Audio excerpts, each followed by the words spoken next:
Assalamualaikum warahmatullahi ta'ala wabarakatuh.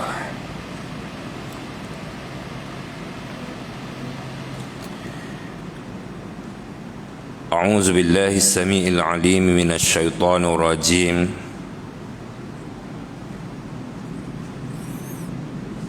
Bismillahirrahmanirrahim.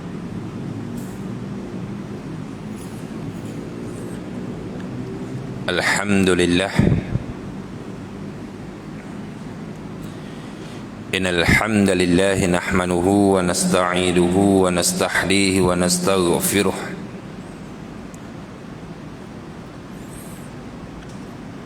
Wa na'udzu billahi min shururi anfusina wa min sayyiati a'malina.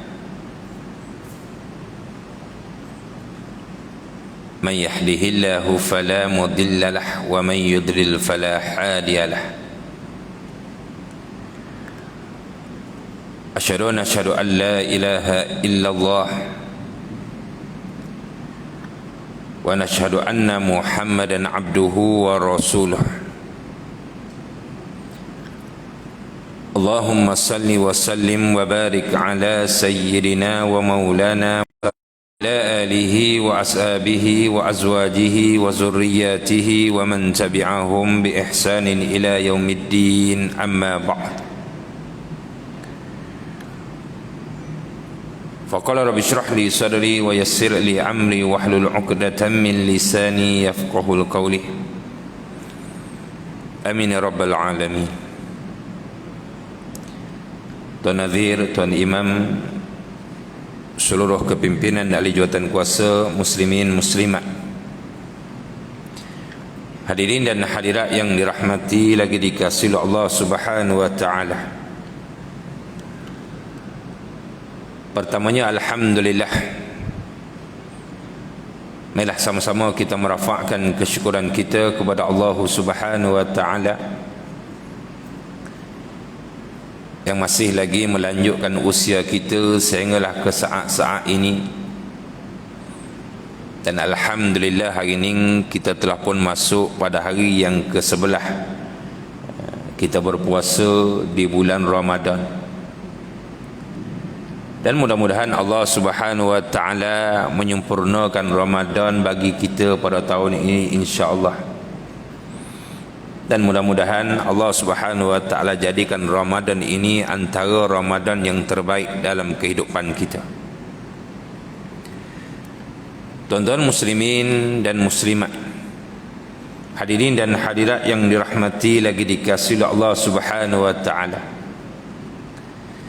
Insya-Allah dalam tazkirah zuhur ataupun tazkirah selesai menunaikan solat fardu zuhur pada hari ini, saya akan mulakan dengan satu hadis Nabi sallallahu alaihi wasallam. Hadis ini yang diceritakan oleh Uqbah. Hadis ini yang diceritakan oleh Uqbah. Hadis yang diriwayatkan hadis dalam telefon, iaitu hadis Bukhari pada nombor 3220. Hari ini dalam telefon kita dia ada satu app yang semua kitab sittah di dalam hadis ini katanya, qala Uqbah li Huzaifah ala tuhaddithuna ma sami'ta min Nabi sallallahu alaihi wasallam. Katanya, qala sami'tu Rasulullah sallallahu alaihi wasallam inna rajulan hadarul maut lamma aysa min al haya awsa ahlahu idza mutta fajma'u li hataban kathiran thumma awru naran hatta idza akalat lahmi wa khalasat ila azmi fakhuzuha fathanuha fazaruni fi yammi fi yaumil harin aw rahin fajama'u Allah ta'ala faqala lima fa'alta qala khasyataka faghfara lahu atau kama qala Rasulullah sallallahu alaihi wasallam. Daripada Uqbah, dia kata, aku bertanya kepada Huzaifah, kata Uqbah, mahu tak kamu menceritakan kepada kami tentang sesuatu yang kamu dengar daripada Nabi sallallahu alaihi wasallam. Maka berkata Huzaifah ibn al-Yaman, aku pernah mendengar Rasulullah sallallahu alaihi wasallam bersabda, kata Nabi, ada seseorang yang kematiannya sudah hampir, dekat dan sudah tidak punya harapan untuk bertahan hidup. Lalu dia pun berwasiat kepada ahli keluarganya. Katanya dalam wasiat dia kata, jika nanti aku ni mati, jika nanti aku ni meninggal dunia, maka kumpulkanlah kayu-kayu api yang banyak, lalu nyalakanlah api pada kayu-kayu itu untuk membakar aku. Itu wasiat dia. Dahsyat wasiat dia. Sehingga apabila api telah melumat dagingku dan menghancurkan tulang belulangku, jasadku itu lalu dihanyutkan ke dalam sungai yang sangat terik ataupun ketika mana angin kencang. Lalu pada hari kiamat, kata Nabi sallallahu alaihi wasallam, Allah Subhanahu wa taala mengumpul kembali jasadnya. Lalu Allah Subhanahu wa taala bertanya kepada dia, kata Allah, mengapa kamu lakukan sedemikian rupa? Kenapa kamu ni wasiat kepada ahli keluarga kamu sebegitu rupa?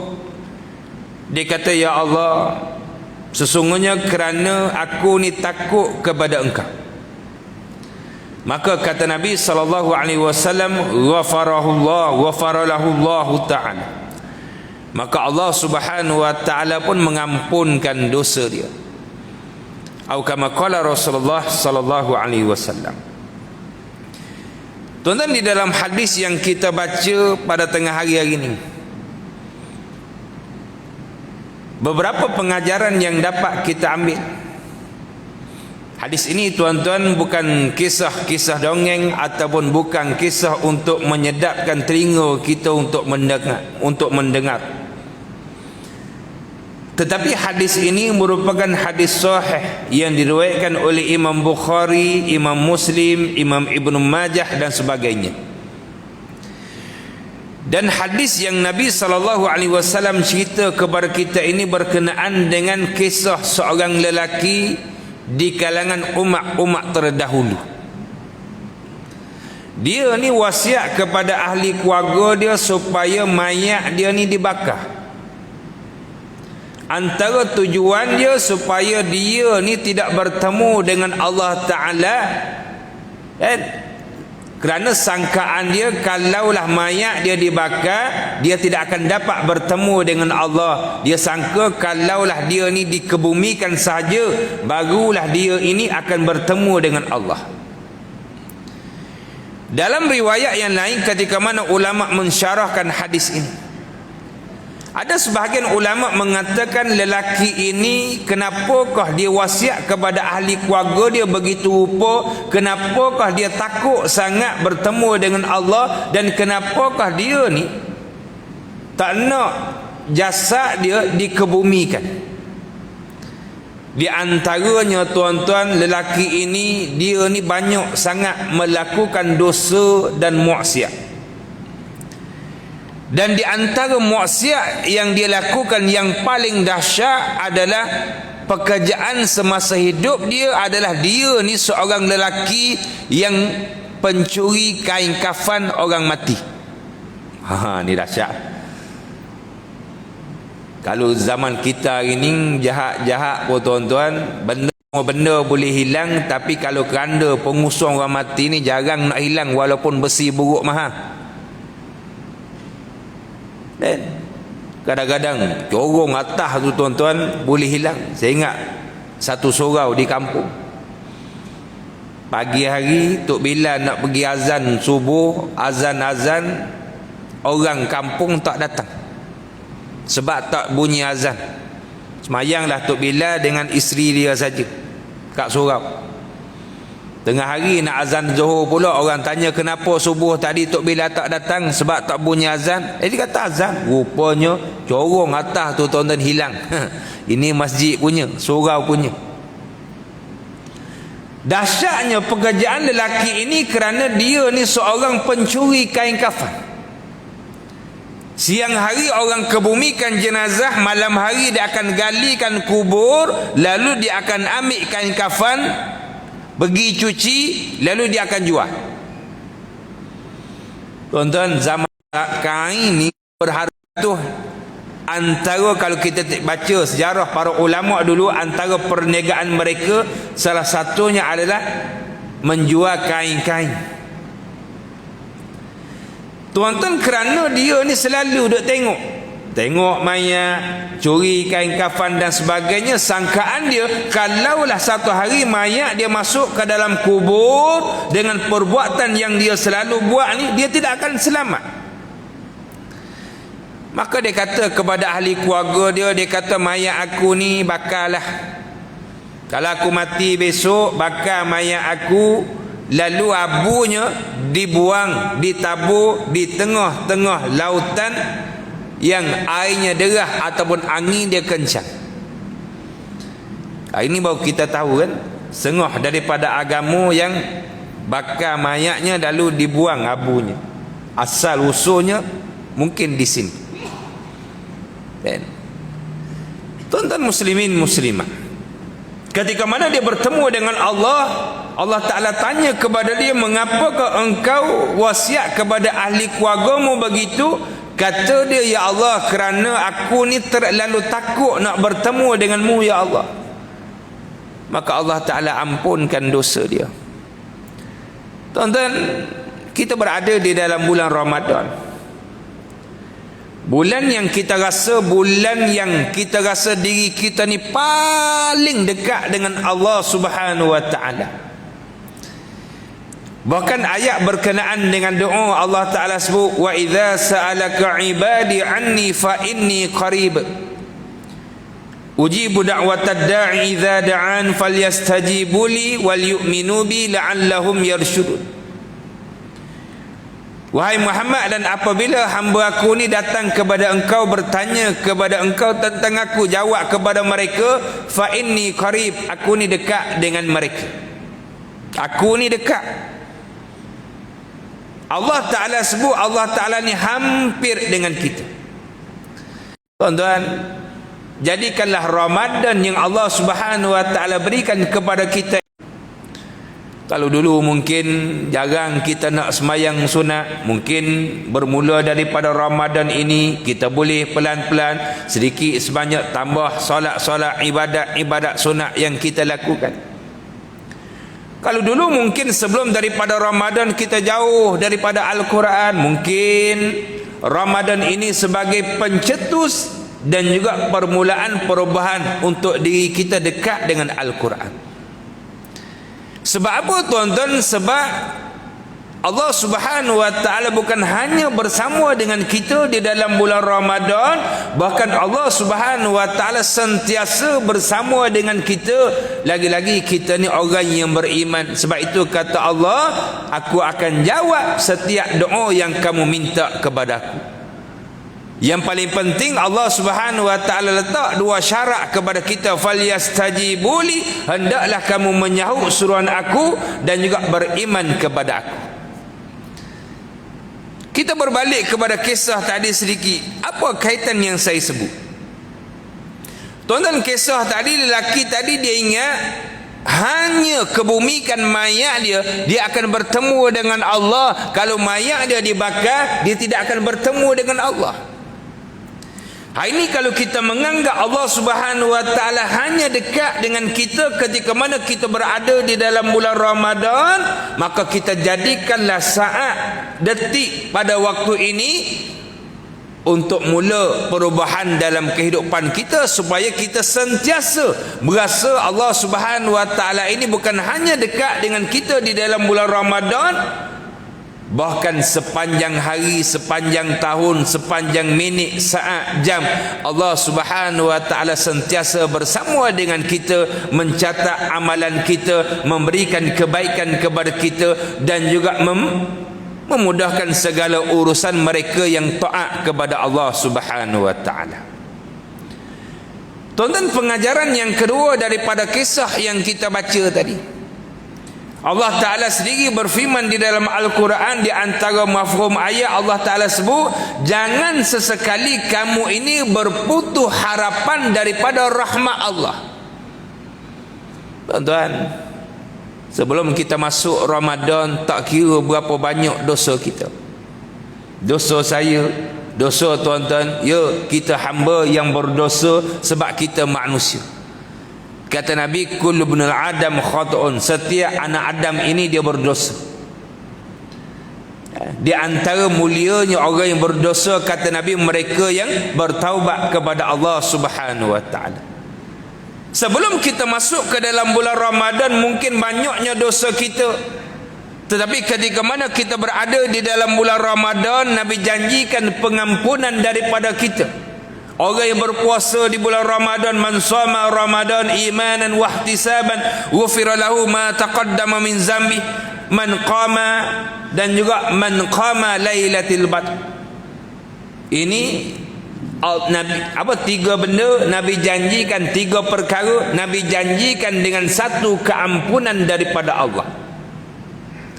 Sebab itu kata malaikat Jibril dalam doa dia ketika mana Nabi SAW melangkah kaki naik ke atas mimbar, celakalah umatmu di kalangan umatmu wahai Muhammad, mereka yang masuk ke dalam bulan Ramadan, sebelum Ramadan mereka berdosa, masuk dalam bulan Ramadan, keluar daripada Ramadan, mereka tak dapat pengampunan daripada Allah.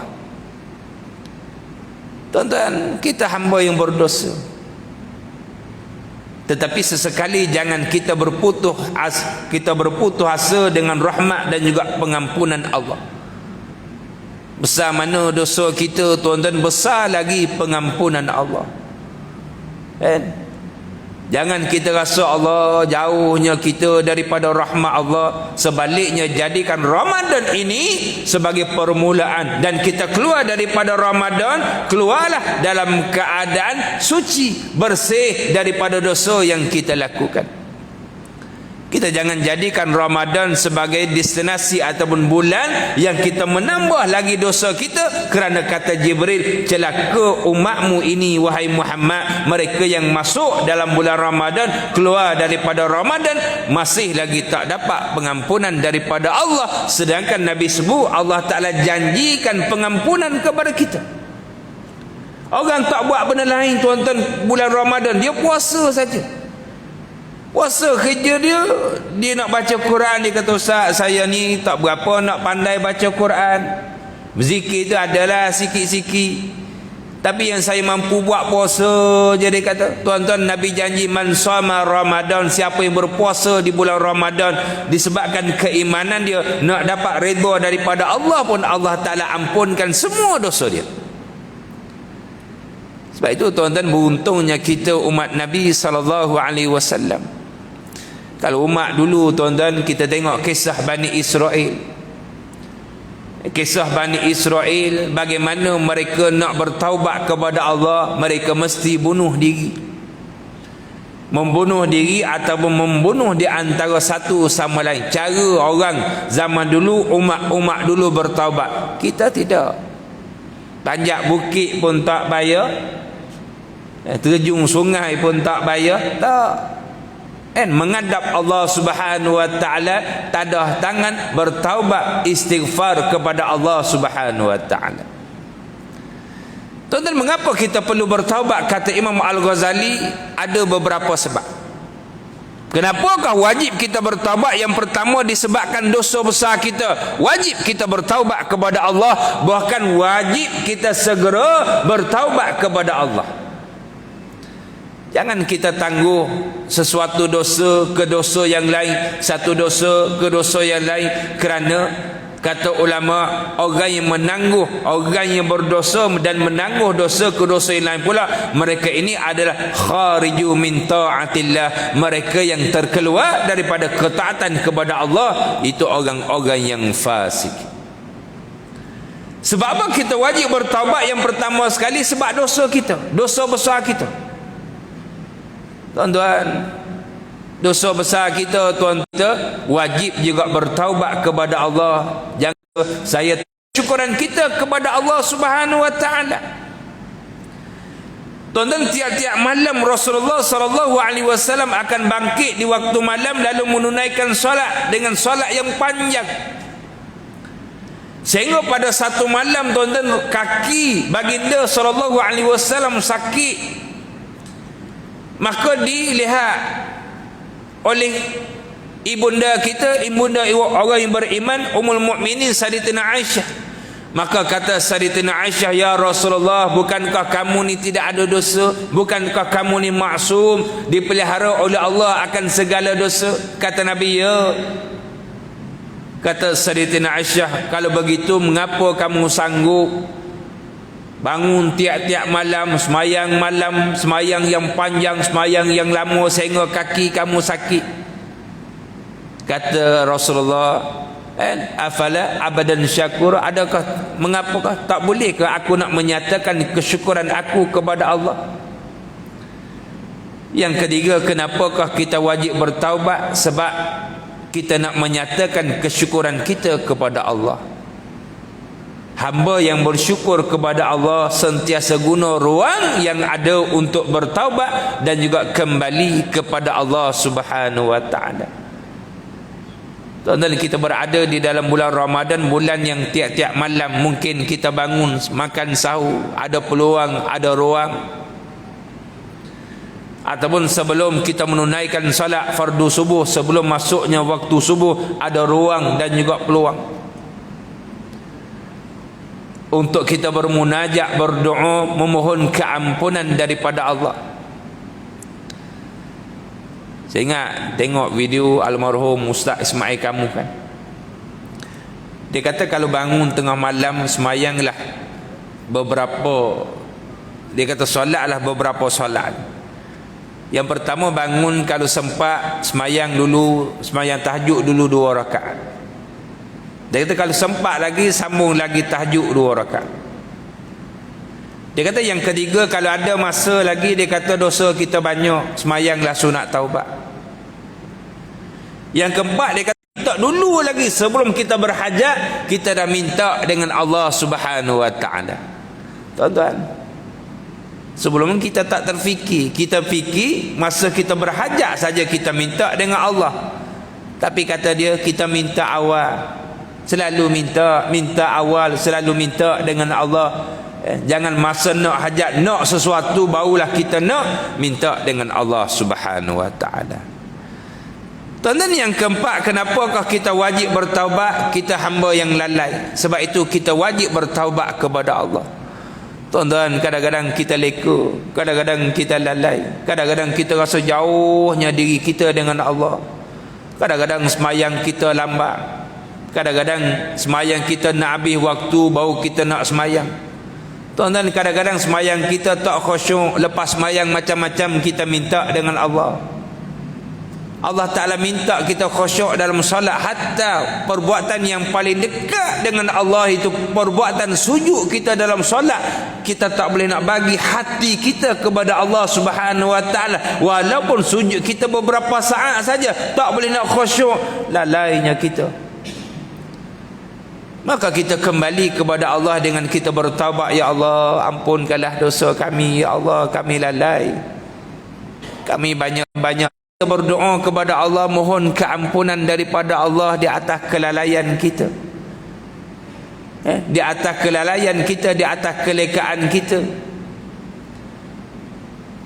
Kadang-kadang kita ada masa untuk buat sesuatu ibadat yang sunat, kadang-kadang kita sia-siakan peluang dan juga masa. Kadang-kadang kita memperkecilkan, kadang-kadang kita melambatkan amalan-amalan yang wajib. Sebab itu saya sebut, tuan-tuan, kita leka. Tak kira saya pun sama, kita semua, tuan-tuan, manusia yang Kadang-kadang kita lupa. Kadang-kadang kita lupa kita ni hamba. Bahaya orang yang lupa diri dia hamba. Ketika mana seorang hamba lupa diri dia hamba, pada waktu itu dia akan lupa dia ni bertuhan. Oleh kerana itu tuan-tuan yang dirahmati lagi dikasihi oleh Allah Subhanahu wa taala, maka kita ambillah peluang kesempatan yang ada di dalam bulan Ramadan ini untuk kita dekatkan kembali hubungan kita dengan Allah. Hari ini alhamdulillah saf dah boleh rapat, tetapi bagaimana pula hubungan kita dengan Allah? Adakah masih jarak ataupun sudah rapat? Maka kita hisap dah diri kita. Kita berpeluang berada di dalam bulan Ramadan pada tahun ini. Mudah-mudahan Allah Subhanahu wa taala juga berikan ganjaran kepada kita dan juga ampunkan dosa kita. Saya doakan kepada tuan-tuan semua, mudah-mudahan Allah Ta'ala permudahkan urusan kita, urusan kehidupan kita di dunia, urusan pekerjaan kita, urusan keluarga kita, urusan anak-anak kita dan sebagainya, dan urusan ketika mana kita kembali kepada Allah Subhanahu wa taala. Doakan kepada saya juga tuan-tuan, insya-Allah. Mudah-mudahan kita dapat bertemu lagi pada pertemuan dan juga peluang yang akan datang. Maka sekali dulu tuan-tuan, pada tengah hari ini sebelum saya berunding di Maha Al-Munir di Jalan Kebun, kami bersama dengan beberapa orang sahabat kami menumbuhkan maha ini dan berhajat membeli tanah dan sudah buat urusan dengan tuan tanah dengan harga yang agak tinggi lah juga, 1.5 juta di Kuala Langat, dan tuan tanah pun dah bagi kurang dan offer lagi nak sodok lagi tanah yang dia jual kepada kami. Jadi insya-Allah mudah-mudahan Allah Subhanahu wa taala permudahkan segala wa barakatuh.